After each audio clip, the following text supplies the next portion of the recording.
I recently just ripped myself off by selling a bunch of prize cards from me getting top 8 in Dallas for way less than they are worth. So I'm going to make a video, a market watch video, going over the prices. That way you guys can hold and be diamond hands and not, sell things for a fraction of what they're worth. And then also I'm going to throw in some cards you should pick up as well. So stay tuned for the whole video.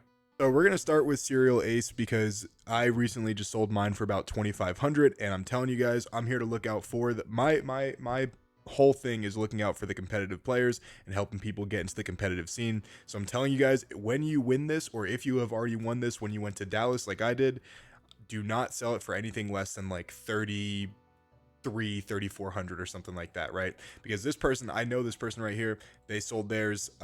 I don't know if they got this full amount, this 5,000 right here, but I know for a fact they sold it for more than I sold mine for 2,500. So please do not rip yourself off. People are trying to base it off the serial shanks, so it's not the same thing, guys. I know they have the same amount of availability, right? This one has 1,000, this one has 1,000, but the art is just so much better. I mean, look at this. This looks way better than this right here.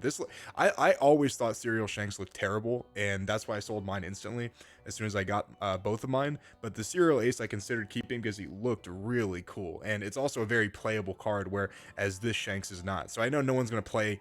No one's gonna actually play with their serial shanks unless they're absolutely insane. But if it does have that option, right? It's a playable card. It's one of the three brothers. The art looks better. The colors look better. It's just overall a much more expensive card, more iconic character. So do not sell it for anything less than 33 or 3,400. Okay. Now we got that out of the way. We'll talk about some other prize cards that are absolutely insane, guys.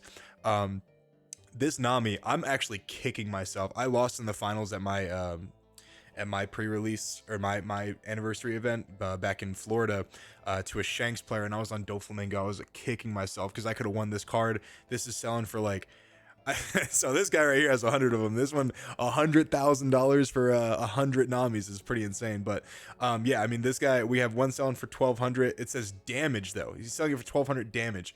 This is $2,500 as the lowest printed one. Now obviously that hasn't sold, right?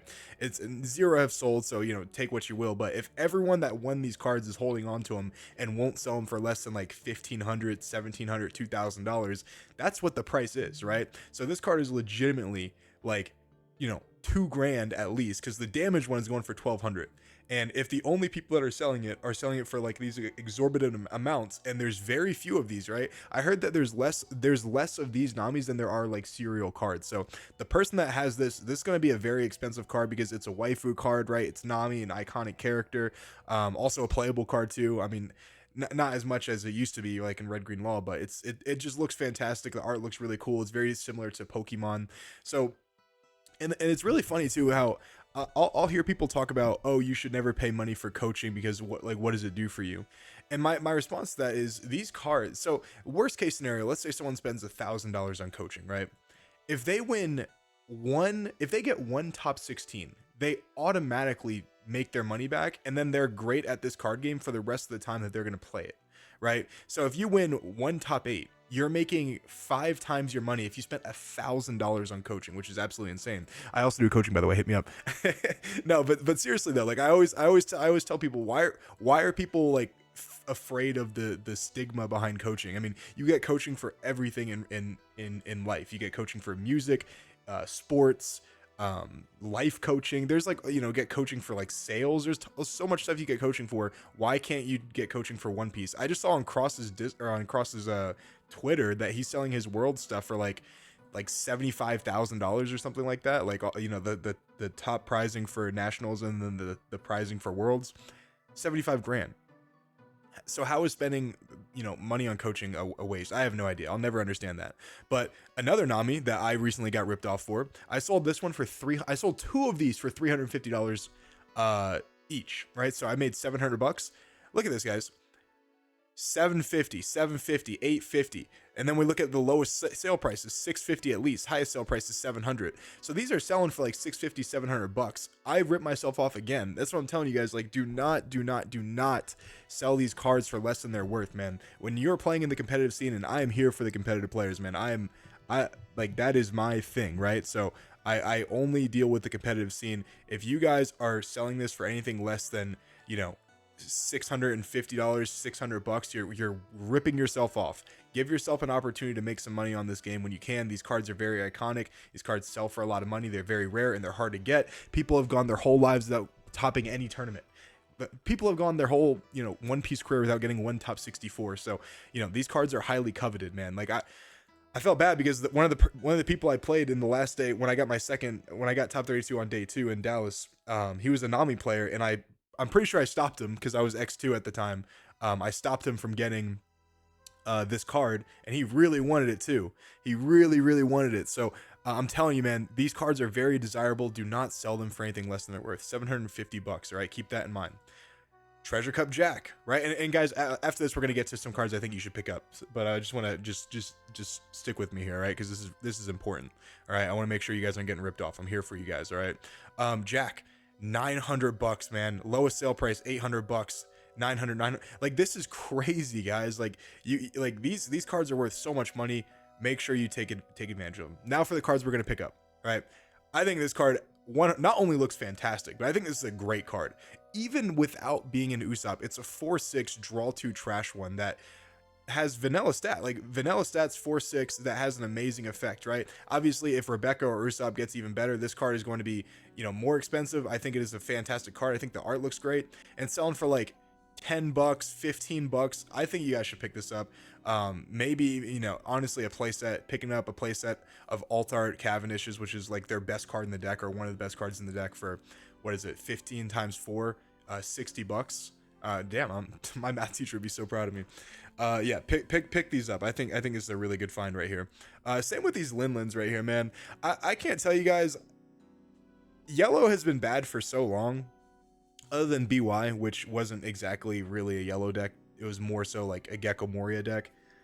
Yellow's been bad for so long that I feel like one of these days they're gonna add something that makes Big Mom Pirates better. I know Pudding is already, one of those cards that, or one of those leaders that's very hyped up for set 11 because it deals with the Luffy's pretty well. Like this card is going to take over the meta at some point, and it's pretty short printed, I would say the least. So if you guys want to pick up a copy of these right now, they're $8. I would just pick them up if you're interested in playing yellow in the future. Same thing with this Luffy right here. This card is like one of the best boss monsters in purple. Funny enough, purple is a deck that ramps to the late game and doesn't really have a lot of great late game options.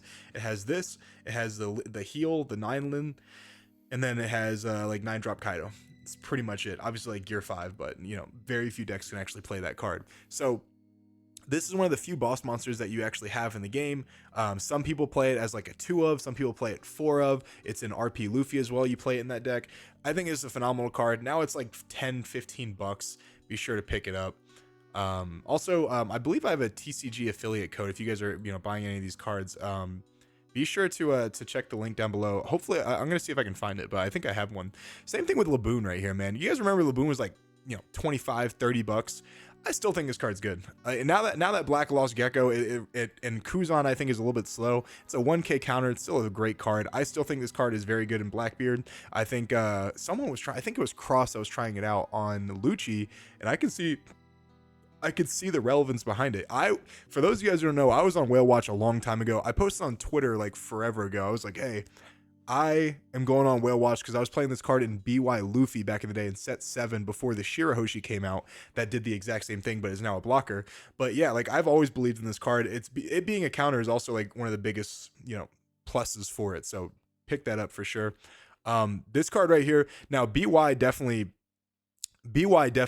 is, I wouldn't say dead, but it's definitely down in the gutter right now. If BY ever gets support, this card is absolutely insane. It went from, $70, last month to now it's $44, $32. What's the lowest listing right here? $32 for a near mint. And we have one that's $38. I'm telling you guys, I would like, if you guys are ever interested in playing like BY again, or playing a deck like that needs this card for whatever reason, blue, yellow, ace, and now one of those cards right here, like a trigger deck or something. I think not only does this art look fantastic, but I think this card is going to go up eventually in any deck that plays it. It's too good. It's Straw Hat Crew. It's searchable. It's too good to not, the art looks fantastic, and it's too good to not be more expensive than it is. It just took a dip when BY basically died, but any deck that can use this in the future, this card's gonna go up. This card right here, it's gonna be expensive, I think, for a long time. I think this card is one of the best cards to come out in set 10, and any deck that is red is gonna need to play 4 of them.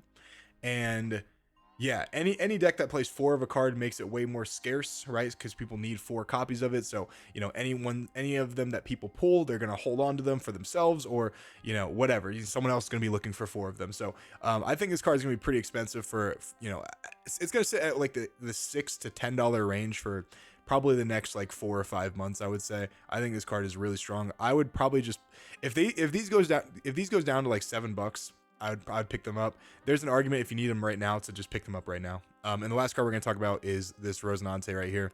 Guys, I don't know if you guys realize how splashable this card is. This is a super rare. It's 80 cents right now, $1. This card is incredibly splashable, and like there's so many purple decks that can use this. RP Luffy can use this. Pudding, Purple Luffy, I think, has some builds that are running it. There's a lot of decks that use a lot of events, and being able to restand two Dawn at the end of your turn is super good, super viable. Allows you to play with a full amount of Dawn and be able to restand some for events. It's a very strong card. I think this card is going to go up to like $4 or $5 eventually when people find a deck that works really well with it. And so I would be prepared for that and pick up as many copies as you can. I always like to say, like, if you guys are looking to, like, you know, influence the market a little bit or make some money on this game, I would say pick up 2 play sets of each card, because one you can keep to play, and then the other you can hold on to them, and then, you know, hopefully make your money back, and, you know, sell them for later whenever they go up in price. But obviously you don't do that with every single card, just cards that you think have like some potential, right? Like cards like Laboon. I told you guys, you know, 5 months ago, 6 months ago, I don't know when OP07 was, but it was a long time ago. I was like, this card's like straight up like good, and I think I picked up like 10 copies of Laboon, because I was like, one, I like Laboon, right? Because Brooke's one of my favorite Straw Hats. But 2, I was like, this card is eventually going to be good. And obviously EBO1 was pretty short printed, so I made a lot of money back, you know, with the Laboon. So just keep that in mind. But yeah, guys,